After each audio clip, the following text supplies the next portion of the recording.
balinga mibala na nzambe na pesi bino mbote na kombo na nkolo Yesu. Ezali tango na biso tolingi toyoka liloba ya nzambe. Tolingi tolobela na likambo oyo etali offrande. Wana liloba na nzambe ezwami na livre ya Malachi chapitre 3 na verset 10. Kuna bazali kotalisa biso tomema badim na biso pe ba offrande na biso na ndako na nzambe. Nani azali kotalisa biso? Liloba ya nzambe ezali nde kotalisa biso ndenge nzambe alobi tomema na ndako na ye badim pe ba offrande na biso. Mais tolingi tolobela na sujet oyo etali offrande. Tokotouche dim te, peut-être na occasion nzambe akopesa biso tokolobela dim, mais tolingi tolobela offrande. Offrande ezali nini?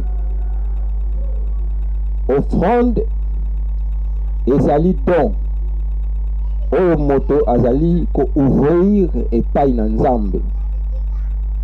To ezali libonza oyo moto azali kobonzela nzambe. Yango ezali eloko kaka moko te oyo tokoki kotelema parfois na kati na mangomba na biso ba Kristu. Souvent tozalaka habitué toujours ya komona offrande ezali kaka mbongo.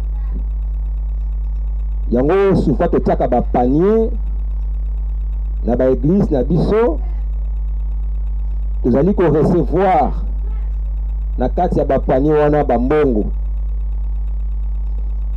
Offrande ezali kaka synonyme ya mbongo te, oyo eza comme coutume na biso ou bien doctrine oyo biso ba chrétien tokomi sa ya komona so tolobi offrande eza kaka ke il faut na meme epai na nzambe oyo ezali mbongo. Non, bien aimé,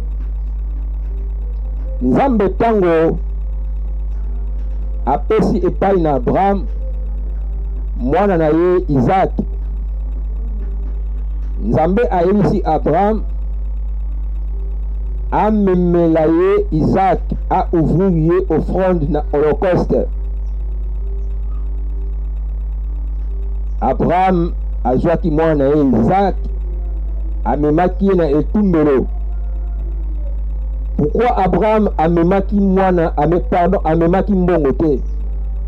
Na place ya mwana aloba nzambe naza na mbongo, parce que moya lelo offrande biso ba chrétien tozwaka kaka synonyme ya mbongo.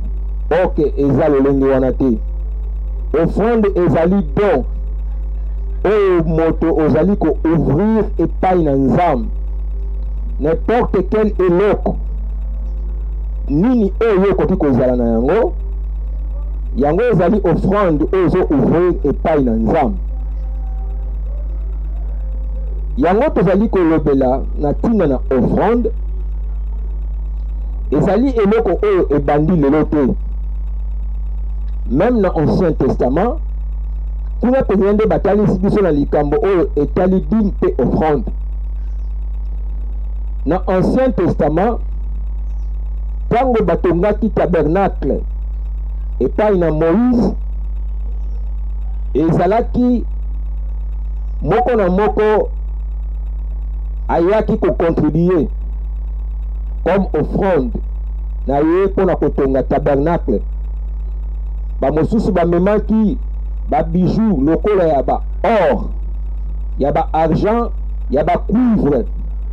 Ezalaki par rapport ya kotalisa biso moyen na moyen oyo moto azalaka na yango, yango esengeli ke a ouvrir epai na nzambe, apesa don epai na nzambe.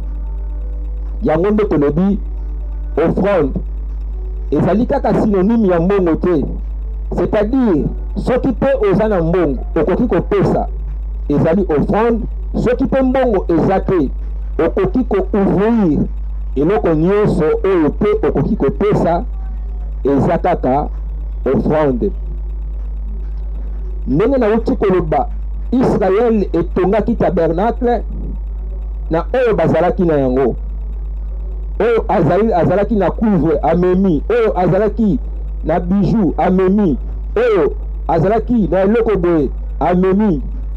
Ndenge moko mpe tomonaka epai na bato na mangomba mosusu, parfois ntango balingi kotelemisa tempelo ya Nzambe bayaka kaka na mbongo te ezala comme doctrine moko boye, non, mais bayaka na eloko nyonso tu oyo ekoki kozala valable comme offrande epai na Nzambe. Mais tozali na lolenge ya ba-offrande mibale topesaka epai na Nzambe. Offrande oyo topesaka epai na Nzambe mosusu ekoki kozala valable, mais mosusu ekoki kozala valable te. Pona nini? Abel na ndeko na ye Kain bango mpe bakendeki liboso na Nzambe mpona kotumba mbeka. Mbeka yango ezali synonyme ya offrande. Moko na moko amemaki libula oyo abandaki kosala na maboko na ye comme mosala ya ko-ouvrir epai na Nzambe offrande. Wana toza kolobela dîme te, toza na kati na confusion te, toza kolobela offrande. Kain libonza na ye endimami epai na Nzambe, kasi Abel libonza na ye endimami te epai na Nzambe. Parfois biso banganga Nzambe tolobaka ya Kain endimamaki te parce que ezalaki matiti, donc comme ba plante ne tolo bandunda. Mais ya Abel endimamaki parce que ye atumbelaki Nzambe nyama. Non, ezala nyama, ezala plante, mokili na yango eza Nzambe. Ye moko Nzambe asepelaki akela nyama, akela moto, pe akela plante to nzete oyo nyonso ezali na se na moi oyo. Nzambe aza na eloko ya korefuse te comme offrande par rapport ya biloko oyo ye acreye. Mais problème ezalaki nini? Motema ya Abel ntango aza kobonzela Nzambe offrande, motema ya Abel ezalaki motema ya kofungwama. Motema ya Kain ezalaki motema oyo ya kokangama. C'est-à-dire tokoki kokabela Nzambe na koyima te, tokoki kokabela Nzambe na koyima te. Motema oyo deja eza koyima, libonza yango epai na Nzambe yango ekondimama te. Esengeli tokaba na motema moko po Nzambe ayamba mabonza na biso. Alléluia. Yango moni Nzambe andimaki offrande ya Abel ezalaki te ke po Abel abonzelaki Nzambe nyama, atumbelaki Nzambe nyama na etumbelo, non. To arefusaki offrande ya Kain po te amemaki matiti comme plante, non. Nzambe ayebaki moko na moko mosala bandaki kosala, moko na moko ayaki kobonzela Nzambe libonza par rapport ya mosala na ye abandaki kosala. Mais offrande ya Abel soki endimamaki parce que Abel azalaki na elembo ya Nzambe, yango te offrande na ye endimamaki. Kasi Kain ye atondisamaki na haine, moyen pe offrande na ye endimama ezali te, parce que haine ya Kain eye kokota na nsima komona ke offrande ya ndeko na ye Abel endimami. Elandi nini? Elandi par rapport ndenge moto azali komimonisama na miso na Nzambe. Bien aimé, lipamboli oyo, pardon, offrande oyo ezali ya kopambwama oyo esepelisaka Nzambe ezalaka souvent offrande oyo ezokabama na bolingo. yo moko za koyeba nini oyo yo ozopesa epai na Nzambe. Epai na Nzambe bamemaka ebwele te to oyo abukana loboko to oyo abukana lokolo yango ke ko ouvrir epai na Nzambe yango te bien aimé. Epai na Nzambe bamemaka te oyo ezali ba miette oyo yo monike ezali lisusu na sens te. Peut-être yo liaka na monta ya mbongo wana te kasi yo lobi tikala memango epai na Nzambe. Bien aimé, yango ezala ba offrande mosusu oyo Nzambe ayambaka na oyo Nzambe ayambaka te. Alléluia. Bien aimé dans le Seigneur, esengeli toyeba ba offrande yango pe ezalaka komimonisama na ba état d'âme na biso. Tango Nzambe aza kosenga biso tomema na ndako na ye, esengeli pe ba offrande oyo toza komema ezala image ya ba état d'âme na biso. Soki eza na ba image ya état d'âme na biso te, vraiment toza komema na ndako na Nzambe oyo ezali biloko ya mabe. Po balobi moto akomeme epai na Nzambe to dîme na ye to offrande na ye ezali oyo ye azali kosala, c'est-à-dire ezali kosala na motoki na yo.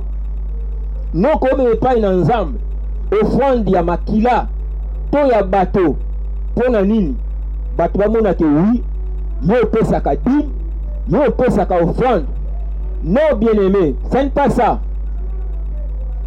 Ozala mwasi, ozala mobali, kopeka nzoto na yo te po omema epai na Nzambe po lobaka na ye ko ouvrir epai na Nzambe dîme pe offrande. Non bien aimé, wana ezali kobebisa tempelo ya Nzambe.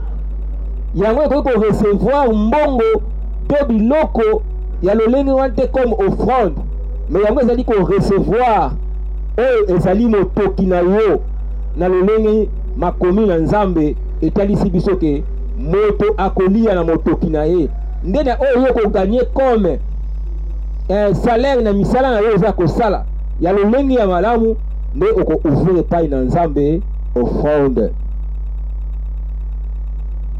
Bien aimé, na kati na offrande ndenge tolobi eza lolenge mpe ya kopesa epai na Nzambe.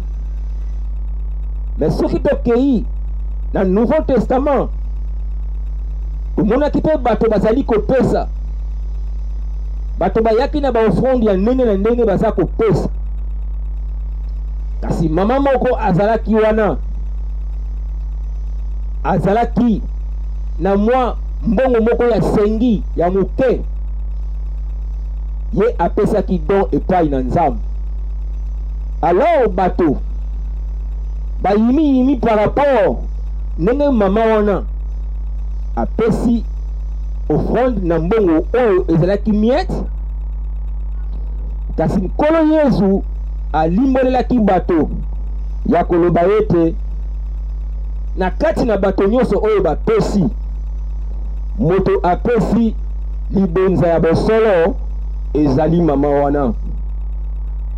Bien aimé dans le Seigneur, ndenge tokoki kokorompre Nzambe te, tokoki mpe kokorompre etumbelo na Nzambe te. Tokoki mpe komema na ndako na Nzambe oyo ezali ya mabe te, parce que bato oyo bapesaki mingi parfois mbongo na bango eutaki na banzela ya mabe. Yango omoni Zaché andimeli Jésus-Christ lokola nkolo mpe mobikisi, ayambi Jésus-Christ na ndako na ye. Balobi Zaché akabolaki bomengo na ye katikati, apesaki babola mpe azongisaki na moko biloko oyo ye abotolaki. Alléluia. Pona koloba ete bato mosusu bakoki kopesa ya mingi na kati na eklesia, kasi misolo na bango ezali ya mabe. bato mosusu bakoki kopesa biloko ya motuya na kati na lingomba, kasi biloko na bango ezali ya mabe. Kasi moto oyo apesi ya moke, Nzambe andimi yango parce que apesaki na motema na ye mobimba, libonza na ye ezalaki ya malamu. Bien-aimé, ntango tozali kokabela Nzambe, tokabela Nzambe oyo ezali bamakabo oyo ezali ya malamu kasi ya mabe te. Ntango tozali kokabela Nzambe, tolimaka te na kati na mitema na biso. Mama oyo apesaki oyo ye azalaki na yango, kasi oyo bazalaki na yango ya ebele bapesaki, me bango mabonza na bango endimamaki te. Yango nalobi parfois oyo bango bapesaki ezalaki mpo bato na mokili bamona bango ke bapesaki. Ntango ozali kopesa bien-aimé oyo ezali comme offrande, mokili eyeba te ke ye opesaki ya koleka. On a yebi ke soki mutu apesi comme 100 francs congolais comme offrande, akobeka lisolo te to akoloba eza mbongo moke tina nini naloba me napesa ngo kaka. Me lokola offrande pesi ya Nzambe, kitunga ya Nzambe eyambaka bamabonza bamakabolo lolenge nyonso eboyaka te. Sadi ke moto na moto azali kopesa lolenge motema na ye elingi. Bien-aimé dans le Seigneur, vraiment toyeba ndenge nini tokoki kokabela Nzambe. Mama oyo azalaki na yango ya moke akabelaki Nzambe. Mama oyo azalaki na yango ya moke akabelaki Nzambe parce que ezalaki offrande vraiment ya motema na ye. Kasi oyo bazalaki na yango ya mingi, bango bamonaki ke bango bapesi ya mingi, kasi ya bango endimamaki te. Bien-aimé, tomema na ndako na Nzambe oyo ezali badime na biso pe baofrande na biso. Pe tomituna keso te ndenge etunaka basusu, Nzambe amonanaka te. Kasi baofrande oyo tomemelaka ye to badime oyo tomemelaka ye, eske ye azwaka yango? Non, bien-aimé. Nzambe azali molimo. Ezali molimo nde ezali kokonza mosuni.